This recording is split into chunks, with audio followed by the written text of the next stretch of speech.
Hello my dear student, welcome back to my YouTube channel. So बच्चों, आज का हमारा जो सेशन होगा, ये सेशन बीएससी के फर्स्ट सेमेस्टर स्टूडेंट के लिए होगा।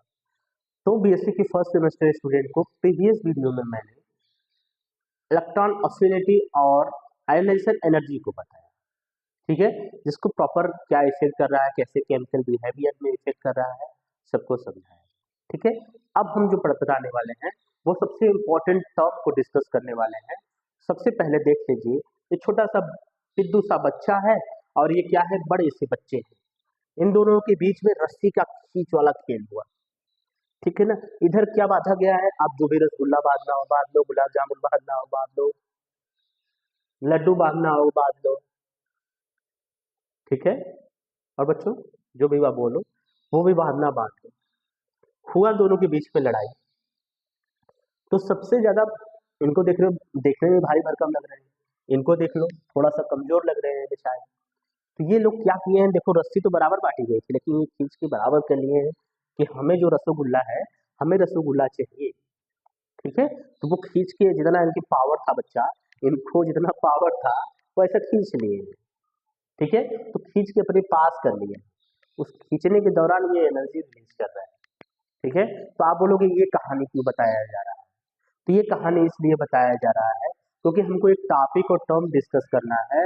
वो टॉपिक टर्म है इलेक्ट्रोनेगेटिविटी, ठीक है। तो ये इलेक्ट्रोनेगेटिविटी होती क्या है, जैसे बोल दें अगर हम आपसे बोल दें कि ये जो लेट सपोज आपका कुछ भी नाम हो, राहुल हो, ठीक है, राहुल ही नाम है।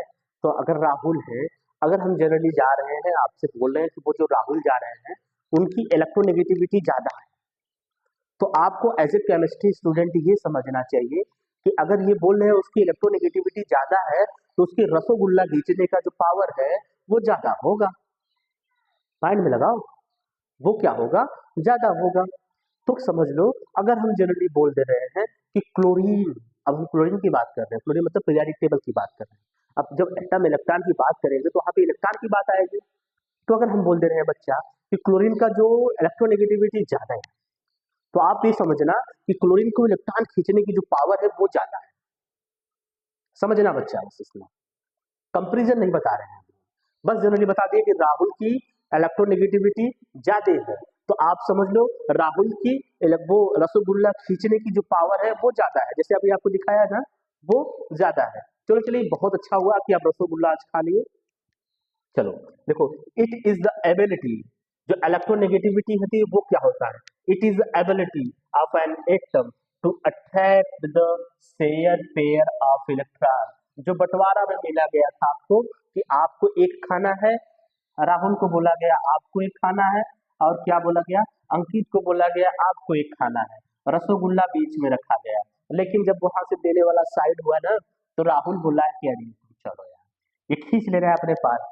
क्यों, क्योंकि मैंने बताया कि राहुल की इलेक्ट्रोनेगेटिविटी ज्यादा है। जब राहुल की इलेक्ट्रोनेगेटिविटी ज्यादा है वो तो रसगुल्ला को अपनी तरफ खींचेगा ना, किससे, अंकित से ना। तो आप बताओ कि अगर हम इसमें हम बात करें इलेक्ट्रॉन की, तो ये बोल रहे हैं जो शेयर्ड पेयर ऑफ इलेक्ट्रॉन है वो टुवर्ड्स इटसेल्फ, अपनी तरफ खींचने की पावर रखते हैं। कौन, जिसकी इलेक्ट्रोनेगेटिविटी क्या होती है, ज्यादा होती है। समझ में आया? When two atoms form a bond, जब कोई दो एटम बॉन्ड बनाता है, both try to pull the bonding electron। अब दोनों लोग चाहते हैं कि दोनों रसगुल्ला हमको मिल जाए, लेकिन खींचेगा कौन, राहुल। राहुल की इलेक्ट्रोनेगेटिविटी ज्यादा होती है, ठीक है। The atom which pulls the electron more strongly, जो एटम, जो इसमें इंसान रसगुल्ला को अपनी तरफ खींचता है ज्यादा, ठीक है ना, वो हायर इलेक्ट्रोनेगेटिविटी होगी, उसकी इलेक्ट्रोनेगेटिविटी क्या होगी, ज्यादा होगी। तो समझ में आया, जब कोई दो एटम है उनके बीच में बॉन्डिंग हुआ है ना, तो जो बॉन्डिंग नियम क्या कहता है, शर्त क्या कहते हैं, कंडीशन क्या कहता है कि जब उनके बीच में बॉन्डिंग हुआ है तो जो बॉन्डिंग की इलेक्ट्रॉन है वो बीच में रहने चाहिए। लेकिन बट ऐसा पॉसिबल नहीं होता है। जिसकी इलेक्ट्रोनेगेटिविटी ज्यादा होती है, मतलब जो ज्यादा पावरफुल होता है, वो इलेक्ट्रॉन को अपनी तरफ खींच लेता है। अपनी तरफ इलेक्ट्रॉन खींच लेगा, दुनिया को दिखा देगा कि हम दोनों रसगुल्ला खाए थे। इसीलिए जो इलेक्ट्रॉन खींचता है उसके ऊपर पार्शियल नेगेटिव आता है, जिससे इलेक्ट्रॉन बेचारे से खींचा गया है, उसके पास इलेक्ट्रॉन पॉजिटिव गया है। अब इसका तो दिन दिमाग दिल सब खराब हुआ है, दो ठो मिला था, एक ठो मुझे खाने को खींच के लेके चले गए। इलेक्ट्रोनेगेटिविटी समझ में आ गई? आई थिंक समझ में आ गई होगी। In the molecule HCl hydrogen chloride there are two atom. यहाँ पर देखो एक्सप्लेन करना है एग्जांपल के साथ में। HCl देख रहे हो बच्चा ना, ये बोले यहाँ पे दो एटम है, बताने वाली चीज है? नहीं जी, बताने वाली चीज नहीं है आपको, आप जीनियस हो। अब देखो ये हाइड्रोजन इधर चला गया एक इलेक्ट्रॉन देकर, अब Cl क्या करेगा, अपना एक इलेक्ट्रॉन देगा। जब अपना एक इलेक्ट्रॉन देगा तो ऐसा देगा, बिंदी जैसा देगा, लेकिन Cl है बड़ा उपद्रवी इंसान, वो Cl के पास इलेक्ट्रोनेगेटिविटी ज्यादा है, वो इलेक्ट्रॉन को अपनी तरफ खींचेगा। देखो ना हो, अब जब इनके बीच में बॉन्डिंग हो गई, शेयर कर लिए, पानी वानी हो गई, क्लोरीन हैज हायर इलेक्ट्रोनेगेटिविटी। अरे बाप रे बाप, ये तो प्रॉब्लम हो गई। किसके लिए? हाइड्रोजन के लिए। अब इसके बाद क्या होगा, then hydrogen, then this means the when hydrogen and Cl are share a pair of electron to form covalent bond. जब हाइड्रोजन और Cl एक साथ होते हैं, शेयर करते हैं पेयर ऑफ इलेक्ट्रॉन को और बनाते क्या है, covalent bond. The chlorine attract the shared electron more strongly, तो Cl क्या होता है, वो बेईमानी कर जाता है, इलेक्ट्रॉन को अपनी तरफ खींच लेता है। समझ में आया? You can imagine the pair of electron like rope between the two atoms, both atom hold it but chlorine pulls the harder. तो इसी को दिखाया गया है कि एक रोप को माना जा रहा है, इसमें इलेक्ट्रॉन रखा हुआ है और Cl की इलेक्ट्रोनेगेटिविटी ज्यादा होती है। इस Cl क्या करता है, उपद्रवी इंसान, तो ठीक है उपद्रवी इंसान की येलो में करते, ये उपद्रवी इंसान इसको खींच लेगा, ठीक है ना, बॉन्डिंग इलेक्ट्रॉन को पूरी तरफ खींच के फिट हो जा रहा है, जिसकी वजह से पार्शियल नेगेटिव आ जा रहा है, इसके ऊपर पार्शियल पॉजिटिव आ जा रहा है, ठीक है ना। पूरी तरह से इलेक्ट्रॉन तो नहीं खींच पाएगा, मरते दम तक नहीं जाने देगा। कौन? हाइड्रोजन। बोलेगा हम मर जाएंगे, कट जाएंगे, बर्बाद हो जाएंगे, लेकिन इलेक्ट्रॉन को नहीं जाने देंगे, ठीक है। चलिए देखिए, chlorine become strong slightly negative charge, जो बताया, hydrogen slightly positive charge, this are okay, no problem, okay. Because अब देखो इसमें जो कैलकुलेशन वो क्या कहता है, because chlorine attract the electron more strongly than hydrogen, HCl bonds become polar covalent bond, और HCl कैसा हो जाता है, पोलर हो जाता है। पोलर इन द सेंस जिसके पास टू चार्ज होते हैं, इन द सेंस दो पोल्स होते हैं, एक पोल्स होता है प्लस, एक पोल्स होता है माइनस। इलेक्ट्रोनेगेटिविटी क्या होती है, चलिए, एबिलिटी होती है एन एटम का, एटम की एक एबिलिटी होती है क्या करने के लिए, अट्रैक्ट करने के लिए, उपद्रव करने के लिए, ऐसा बोलो, उपद्रव करने के लिए। कौन सा? शेयर पेड इलेक्ट्रॉन को अपनी तरफ खींचने के लिए, टुवर्ड इटसेल्फ अपनी तरफ खींचने के लिए होता है। अब चलते हैं डिटर्मिनेशन ऑफ, अब इसको देखो इलेक्ट्रोनेगेटिविटी को दिखाते हैं। अब देखो ये लाइन लिख देना, इट शोन बाई, वाओ, अब बोलोगे अरे ये क्या है, काई, ठीक है ना। अभी देखो ये काई होता है बच्चा, काई कैसे बनता है, आप देखो ऐसे यक्स बनाते हो ना, आप ऐसे एक बातें नहीं मानेगा दूसरा वाला, ऐसा बना दीजिएगा, ठीक है ना। इसे हम काई से मेजर करते हैं, और डिटर्मिनेशन करने के लिए, इलेक्ट्रोनेगेटिव को डिटर्मिनेट करने के लिए अलग अलग कोडिंग है, ठीक है ना, अल्डो रोल्स रोसो है। उसके बाद आप देखते हैं पहले सबको पोलिंग मेथड क्या कहता है, पोलिंग मेथड, पोलिंग स्केल, ये स्केल बताता है। जैसे पोलिंग स्केल ना, ये कैसा समझ लो कि किसी दूध दूध कभी बेचे हो आप? नहीं बेचे हो, बेच लेना। जब आपके पास वो जो डेयरी वाला आता है, उस पर डिप करता है, डिप करता है ना, हाँ डिप करता है, कुछ डिप करता है, फिर उसको ऐसे देखता है, बोलेगा 70 रुपया हुआ, यही नहीं बोलेगा। तो सेम स्केल ऐसा भी समझो, ये स्केल ऐसा होता है, वो डिप करेगा तो बोलेगा अच्छा हाई इलेक्ट्रोनेगेटिव है, कौन है, अब बताएगा कौन है। देखो it is propose by Lioness polling, Lioness polling बहुत अच्छे इंसान थे केमिस्ट्री के लिए, समझो बहुत सारे रिसर्च की, कोवैलेंट बॉन्ड, जो जितने भी पीरियोडिक नहीं, कोवैलेंट बॉन्ड की बात ये होती है, कुछ ऐसे टर्म्स होते हैं जो लिनेस पॉलिंग ने मैक्सिमम खोजा है, सबको बचाया। हाइब्रिडाइजेशन को लिनेस पॉलिंग ने ही समझाया कि कैसे क्या होता है, बच गए थे लोग, लिनेस पॉलिंग ने उनको बाहर निकाला। ही कंपेयर्ड बॉन्ड एनर्जी, वो क्या करते हैं, बॉन्ड एनर्जी को कंपेयर करते हैं, किसके, मॉलिक्यूल की बॉन्ड एनर्जी को कंपेयर करते हैं। If two atom A and B form a bond, bond बना रहे हैं, द बॉन्ड इज स्ट्रॉन्गर, और बॉन्ड क्या है, stronger than expected, it means there is greater electronegativity difference between them. अगर हम जैसा एक्सपेक्ट कर रहे हैं उससे ज्यादा स्ट्रॉन्ग बॉन्ड बन गया, तो हम बोलते हैं किसके पीछे इलेक्ट्रोनेगेटिविटी ज्यादा है। उसको मेजर करने के लिए उन्होंने एक इक्वेशन दिया, उस इक्वेशन को बोलते हैं काई A chi B, chi A chi B, root E A B minus E A E B E. अब इसको देखो, काई क्या है, इलेक्ट्रोनेगेटिविटी को दिखाता है, ई ए बी क्या बताता है, bond energy of A B जो एटम है इनके बीच की बॉन्ड एनर्जी को बता रहा है, और ई भी क्या है, bond energy of A and B भी, ठीक है। तो दोनों की बॉन्ड एनर्जी को बता रहा है, ठीक है। इसका वैल्यू आप रखोगे अकॉर्डिंग टू पोलिंग साहब के, तो आप यहाँ पे क्या इलेक्ट्रोनेगेटिविटी, दोनों की इलेक्ट्रोनेगेटिविटी डिफरेंस निकाल के बता सकते हो कि किसकी इलेक्ट्रोनेगेटिविटी ज्यादा होगी। मैंने बताया कि fluorine is given the highest value 4.0। जितने बच्चा आपको कंपटीशन एग्जाम देना है, एटलीस्ट नीट देना है, जेई देना है, जहां भी देना है, मैक्सिमम वैल्यू पूछी जाती है कि फ्लोरीन की इलेक्ट्रोनेगेटिविटी वैल्यू कितनी है, ठीक है, मैक्सिमम पूछा जाता है। चलिए मोलिक्यूलर मेथड को देख लिया जाए। मोलिक्यूलर मेथड को किसने प्रपोज किया था, रॉबर्ट मोलिकर ने। बहुत सिंपल सा हम लिखे हैं, इसमें आपको बहुत ज्यादा ताम झाम नहीं दिए, बस सिंपल सी बात आपको लिखकर दे दिया है ताकि आपको एग्जाम में प्रेजेंट कर लो, ठीक है। प्रेशर लेने की बात नहीं। अब आई क्या है, ionization energy, minimum energy required to remove electron from their gaseous system of the molecules, नहीं एटम्स, ठीक है, मॉलिक्यूल्स नहीं एटम्स। अफिनिटी क्या होती है, अफिनिटी क्या होती है, जिस भी देखो बाहरी इलेक्ट्रॉन जो है ना, उसको इलेक्ट्रॉन देने के लिए जो एनर्जी लगाई जाती है, जो एनर्जी रिलीज, इलेक्ट्रॉन देने पर जो एनर्जी रिलीज होती है उसे इलेक्ट्रॉन अफिनिटी कहते हैं। इसको डिस्कस किए थे, ठीक है। अब काई मेजर करना है तो हम क्या करते हैं, ionization energy plus electron affinity को जोड़कर डिवाइड कर देते हैं 2 से, तो हमारा काई निकल के आता है। हम लोग बोलते हैं अरे सर ये तो बड़ा सिंपल है, मोलिक्यूलर मेथड से हम इलेक्ट्रोनेगेटिविटी बड़ा आसानी से निकाल सकते हैं। अगर हमको आई और पता हो, ए पता हो, आयोनाइजेशन एनर्जी और इलेक्ट्रॉन अफिनिटी पता हो तो आराम से निकाल सकते हो, नो डाउट। हाँ भाई आराम से निकाल सकते हो। Fluorine has high ionization energy, high electron affinity, so it has maximum electronegativity. Fluorine को ही बताया जाएगा तो आप याद कर लीजिएगा कितना होता है 4.0। ऑलरेड रूसो, ये रूसो क्या कहते हैं, यही रूसो साहब अगर नहीं आते ना, रूसो बोला जाता है, और रूसो साहब नहीं आए थे ना तो हमको एक टर्म नहीं मिला होता, ये बवाल टर्म।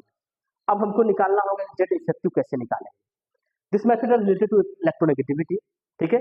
इफेक्टिव निकले क्या, एटॉमिक रेडियस। अब वो काई निकालना है, तो काई इज इक्वल टू बोले क्या होगा, Z effective upon R square, इसी से निकालेंगे। तो लोग बोलता है ना सर कि ये जेड इफेक्टिव कैसे निकलेगा, तो मैं उसको बताएगा अभी, ठीक है। चलिए अब हमको समझना है कि fluorine has highest electronegativity, caesium CS, francium FR और लोवेस्ट इलेक्ट्रोनेगेटिविटी। कभी कंपटीशन एग्जाम में डायरेक्टली पूछ देता है सर्वाधिक विद्युत ऋणात्मक तत्व कौन सा है, सर्वाधिक विद्युत धनात्मक तत्व कौन सा है। जो सर्वाधिक विद्युत ऋणात्मक होगा वो कम से कम मिनिमम होगा ना, न्यूनतम होगा क्या, धनात्मक। जो कम होगा क्या, ऋणात्मक। वो ज्यादा होगा क्या, धनात्मक। ये समझ लेना अपने पास। ट्रेंड्स को देखा जाए, सिंपल ट्रेंड्स होता है अक्रॉस द पीरियड। अब देखो बच्चा, जब भी आप ट्रेंड्स की बात कर रहे हो, ट्रेंड्स की बात कर रहे हो बच्चा, आपको एक टर्म बता देते हैं, उसको आप दिमाग में रख लो। वो क्या टर्म है बच्चा, एटॉमिक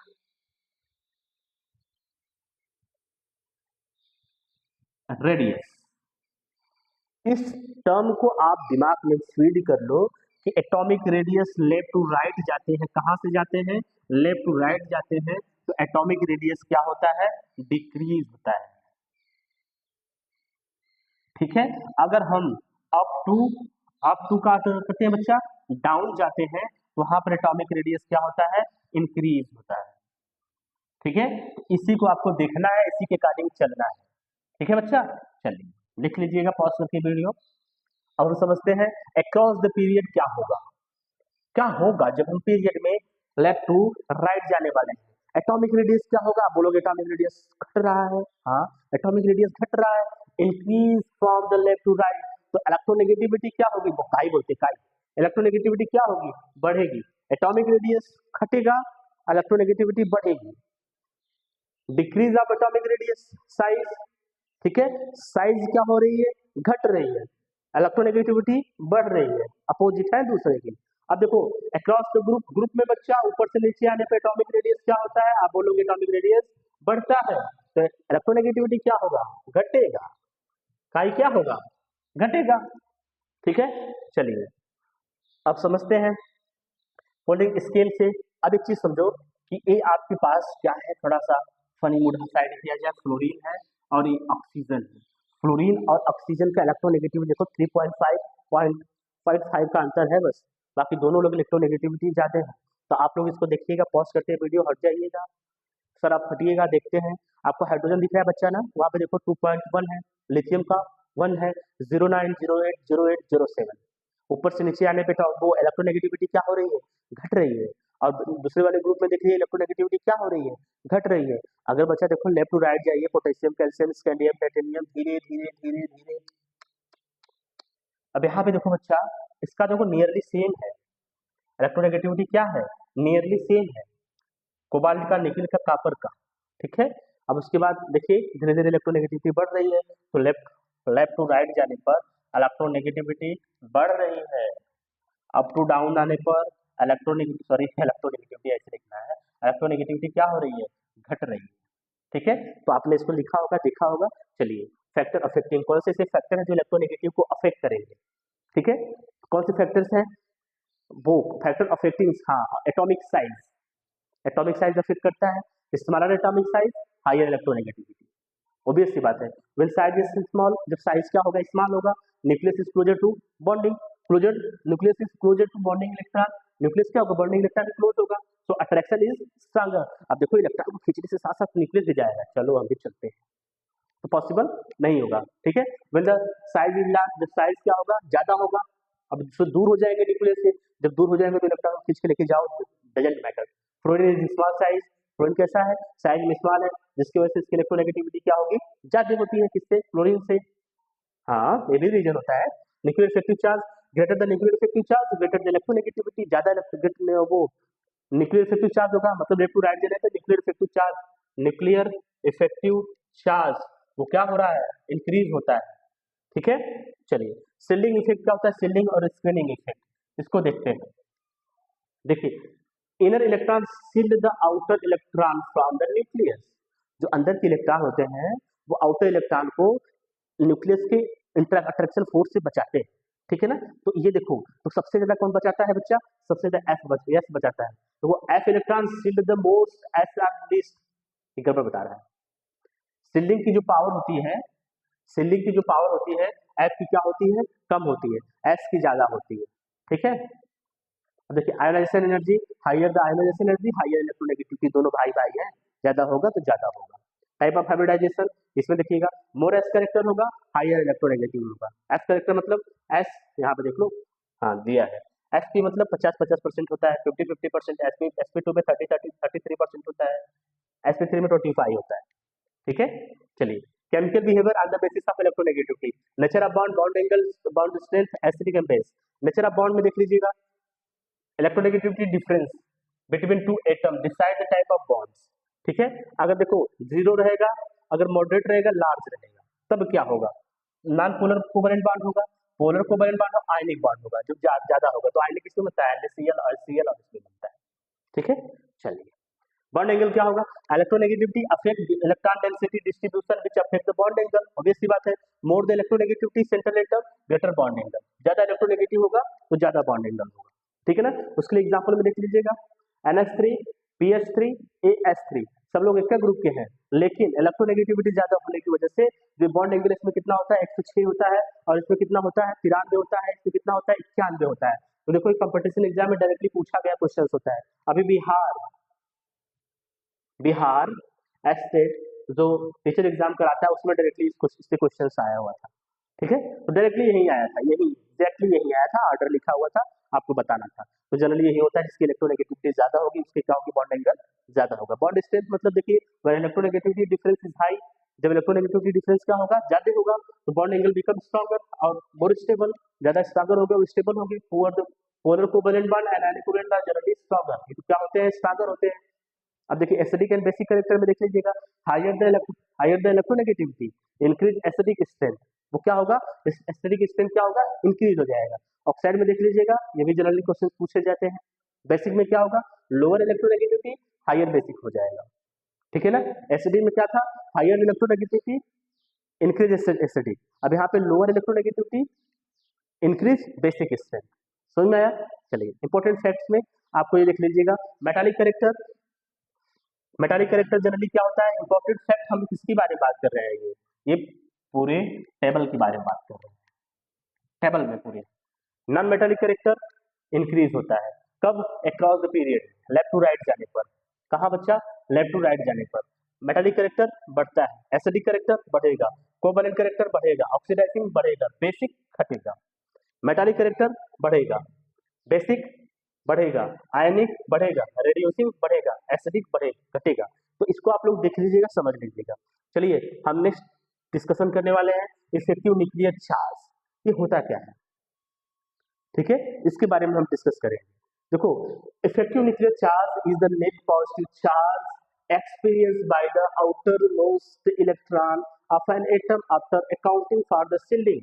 अब देखो, अगर हम न्यूक्लियस है, न्यूक्लियस से बाहर इलेक्ट्रॉन को हम देख रहे हैं, अगर हम इस इलेक्ट्रॉन को अकाउंट कर रहे हैं, इस इलेक्ट्रॉन को अकाउंट कर रहे हैं, तो हम ये देख रहे हैं कि ये इलेक्ट्रॉन जो होता है वो कितना एक्सपीरियंस कर रहा है, कितना एक्सपीरियंस कर रहा है, किसको, फोर्स को, किसके फोर्स को, न्यूक्लियस के फोर्स को, उसी को हम कहते हैं। अब बीच में देखो, the effective nuclear charge is the net positive charge experience by outermost balance electron of the atom, ठीक है ना, जिसको हम अकाउंट कर रहे हैं, जिसको हम कंसीडर कर रहे हैं, जिसको हम मान रहे हैं, ठीक है, और उसके अकॉर्डिंग हम देखेंगे कि न्यूक्लियस उस पर कितना अट्रैक्शन फोर्स लगा रहा है।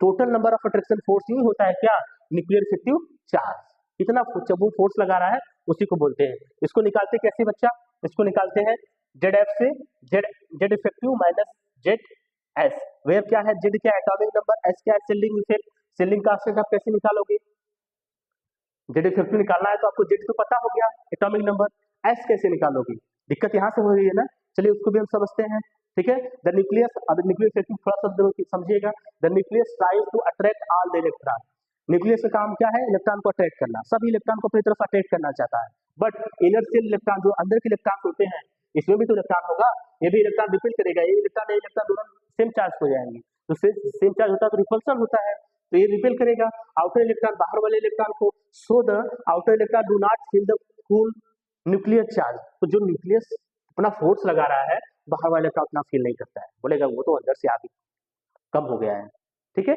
चलिए अक्रॉस द पीरियड, हम पीरियड में जाएंगे लेफ्ट टू राइट जाने पे तो इंक्रीज करेगा, अप टू डाउन जाने पर डिक्रीज करेगा, ठीक है।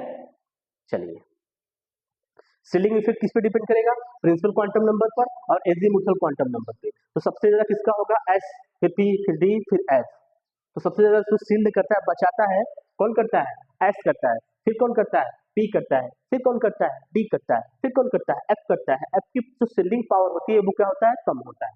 चलिए सेल्टर रूल को देख लेते हैं, जो सेल्टर रूल क्या कहता है, सेल्टर रूल बेसिकली बनाया गया है कि आप कैसे एस का मान निकालोगे, वहां तो बता दिया गया कि न्यूक्लियर इफेक्टिव चार्ज जो आप निकालोगे किसी भी इलेक्ट्रॉन का तो जेड इफेक्टिव कितना न्यूक्लियर चार्ज लग रहा है उसको निकालना होगा, तो आपको जेड तो पता हो जा रहा है उसका एटॉमिक नंबर, लेकिन एस कैसे पता लगेगा, तो उस एस को निकालने के लिए सेल्टर नियम बताया गया, Slater rule used to calculate the effective nuclear charge Z effective experience by the electron multi electron atom, जिसमें बहुत सारे इलेक्ट्रॉन है उसको कितने कैसे एक्सपीरियंस करेगा उसको समझना है, ठीक है। चलिए वो फॉर्मूला लगाया जाता है Z effective equal to Z minus S, S का मान निकालना है, एस कैसे निकालेंगे, तो जनरली जो प्रोसीजर होता है निकालने का उसको समझो आप, देखो right the electronic configuration of the from the group, अब इलेक्ट्रॉनिक कॉन्फ़िगरेशन लिख रहे हैं क्या, 1s2 2s2 2p 3s2 3p 3d 4s2 4p 4d, ठीक है ना, पहले से इलेक्ट्रॉन भरा जाता है, किसी भी कोई भी इलेक्ट्रॉन दिया जाएगा उसका इलेक्ट्रॉनिक कॉन्फ़िगरेशन, एटम दिया जाएगा उसका इलेक्ट्रॉनिक कॉन्फ़िगरेशन करोगे, ठीक है। इलेक्ट्रॉनिक कॉन्फ़िगरेशन करने के बाद decide to which calculate Z F, किसका हमको निकालना है, किसका इलेक्ट्रॉन, कौन से इलेक्ट्रॉन का निकालना है, उसके लिए डिसाइड करना होगा पहले, कैलकुलेट एस, तो यहाँ से हम एस का मान निकालेंगे, उस एस का मान निकालने के लिए रूल बनाया गया है, वो रूल क्या है देखिए, अगर अगर केस वन, दो ही रूल बताया गया है, केस वन अगर for an electron in NS और एनपी, अगर इलेक्ट्रॉन एनएस में है, एक सेकेंड, एनएस में है या फिर एनपी में है, तो उसके लिए क्या कंडीशन है, एक सेकेंड थोड़ा सा इसको छोटा कर दें, हाँ जी, अब देखिए अगर एनएस में है और एनपी में है उसके लिए नियम क्या कहता है, उसके लिए नियम कहता है electron in the same group, ठीक है, अगर वो सेम ग्रुप में है तो वहां पे 0.35 से मल्टीप्लाई करोगे, फिर उसके बाद अंदर का जो सेल है वहां पे 0.85 का करोगे, फिर उसके बाद जो अंदर वाला लोअर सेल्स होता है, सबसे नीचे वाला सेल्स होता है, वहां पे 1 से मल्टीप्लाई करोगे। आप बोलोगे ये कैसे होगा, मैं समझाऊंगा अभी आपको। अगर वो देखो नेक्स्ट वन, अगर वो एनडी से है, एनडी मतलब 3D 4D 5D ऐसे है, या फिर 3 तो होगा नहीं, 4F 5F 6F से है, तो उसके लिए अगर इलेक्ट्रॉन का पूछा जाए कि कितना इलेक्ट्रॉन एक्सपीरियंस कर रहा है न्यूक्लियर चार्ज, उसके लिए क्या नियम लगेगा, देखो जो इलेक्ट्रॉन को फिल करना है, जो जो जिस भी इलेक्ट्रॉन के लिए हम निकाल रहे हैं डी और एफ के लिए, उसमें मल्टीप्लाई करेंगे 0.35 से, ठीक। बाकी जो अंदर के जितने भी इलेक्ट्रॉन है उसे 1.00 से मल्टीप्लाई करेंगे। बस इसमें क्या है कि 0.8 वाला नहीं है, देख लो 0.8 वाला नहीं है, डायरेक्टली है। तो दोनों सिंपल है, अभी आपको बता दे रहे हैं कैसे करना है। जेड इफेक्टिव किसका निकालना है? फास्फोरस का। तो इलेक्ट्रॉनिक कॉन्फ़िगरेशन करेंगे तो electronic configuration 1s2 2s2 2p6 3s2 3p3। तो देखो अब हमारा जो अंतिम इसमें इलेक्ट्रॉन है वो 2, नंबर ऑफ इलेक्ट्रॉन कितना है 8, नंबर ऑफ इलेक्ट्रॉन कितना है 5। अब को जो पांचवा इलेक्ट्रॉन है उसके बारे में निकालना है, क्या? जो अंतिम इलेक्ट्रॉन है उसका न्यूक्लियर इफेक्टिव चार्ज निकालना है। तो जो उसमें से एक माइनस कर दो, उसको हटा दो, जिसका निकालना है उसको हटा दो, बचा कितना 4। तो नियम लगाओगे 4 माइनस 0.3। अब उसके बाद इनर सेल क्या है हमारे पास? इनर सेल ए है, तो इसके पास कितना इलेक्ट्रॉन है 8। तो 8 से मल्टीप्लाई करोगे 0.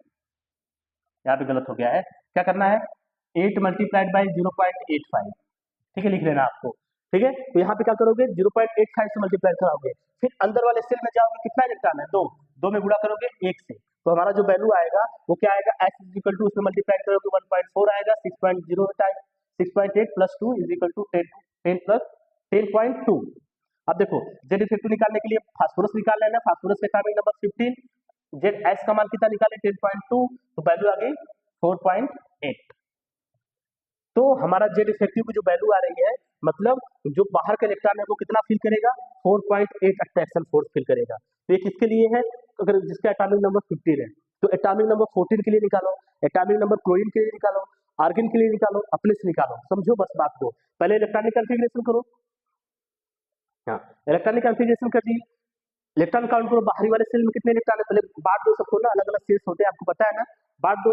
बांटने के बाद हमको समझ में आ रहा है कि बाहर वाला सेल में 5 इलेक्ट्रॉन है, तो हमको जिसका निकलना है तो 4 हो जाएगा। 4 में ये वाला पहला वाला नियम लगा दोगे, क्योंकि देखो ये NS की बात कर रहा है ना, NS और NP की बात कर रहा है ना। तो अगर देखो दूसरा देख लो, हम किसकी बात कर रहे हैं Fe26, जिसके पास अंतिम इलेक्ट्रॉन कितना होता है 3D। जैसे देखो इसका करोगे आप 1s2 2s2 2p6 3s2 3p6, फिर उसके बाद 3D भरा जाता है 4s में कितना इलेक्ट्रॉन 2 इलेक्ट्रॉन, 3D में कितना 6। तो हम अंतिम इलेक्ट्रॉन इसमें गया है तो उसी को बाहर कर लेंगे, तो जो D वाला 6 है, तो हम 6 वाले इलेक्ट्रॉन को काउंट करना चाहते हैं, तो 5 इलेक्ट्रॉन बचा है इसमें। देखो 6 वाले इलेक्ट्रॉन को हम जानना चाहते हैं कि इसमें कितना न्यूक्लियर लग रहा है, न्यूक्लियर इफेक्टिव चार्ज लग रहा है, फोर्स कितना लग रहा है, तो 5 बचेगा।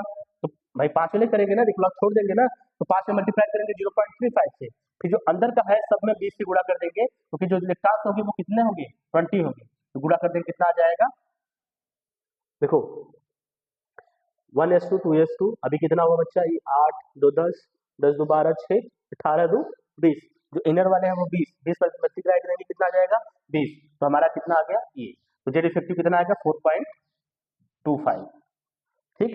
अब देखिए जो SPDF in the term of penetration, जो सबसे ज्यादा किसका होगा S, फिर उसके बाद D का, जो शील्डिंग होती है न्यूक्लियर इफेक्टिव चार्ज जो होता है ना, सबसे ज्यादा किसका होता है S का, फिर D का, फिर किसका होता है P का, फिर किसका होता है F का। ये पेंटेरेशन आपको सेक्शन ए में डायरेक्टली पूछ देता है, ठीक है। तो ये अभी आप कुछ चक्कर में ना पड़ो, बाकी समझिए जो इस पे वो प्रैक्टिस करिएगा, ठीक है ना, एक्सपीरियंस लीजिएगा तभी समझ में आएगा कि कैसे करना है। अगर देखो इलेक्ट्रॉनिक कॉन्फ़िगरेशन करो ND आ रहा है, जैसे ND in the sense 3D 4D 5D ऐसे आ रहा है, तो ये वाला नियम लगाना है, ये वाला नियम निकाल के बाहर वाले इलेक्ट्रॉन गिनकर अंदर सबको गुणा कर देना 1 से, हो जाएगा, बड़ा इजी होता है। और देखो ये क्या है NP मतलब ये देखो ना किसका इलेक्ट्रॉनिक कॉन्फ़िगरेशन किए थे आप, फास्फोरस का किए थे, फास्फोरस का किए थे ना। देखो ये N है, N ये क्या है N प्रिंसिपल क्वांटम नंबर पे डिपेंड करता है, तो ये फाइनल और फुल, ये क्या हो गया फिनिश। आप इस पे आप ले लेंगे बड़ा सा अच्छा सा थैंक यू नोट्स, ठीक है, ठीक है, थैंक यू सो मच। ये जो यूनिट है प्रॉपर्ली फिनिश हुआ। अब नेक्स्ट यूनिट में मिलेंगे, नेक्स्ट यूनिट का जो हमको समझना है क्या पढ़ाना है, ठीक है, उससे बस हम इंपॉर्टेंट टर्म पढ़ाएंगे जो मैक्सिमम एग्जाम में आपको पूछा गया है डायरेक्टली, वो आई थिंक 15 से 20 मिनट तक उसको यूनिट को फिनिश कर लेंगे, ठीक है, थैंक यू सो मच।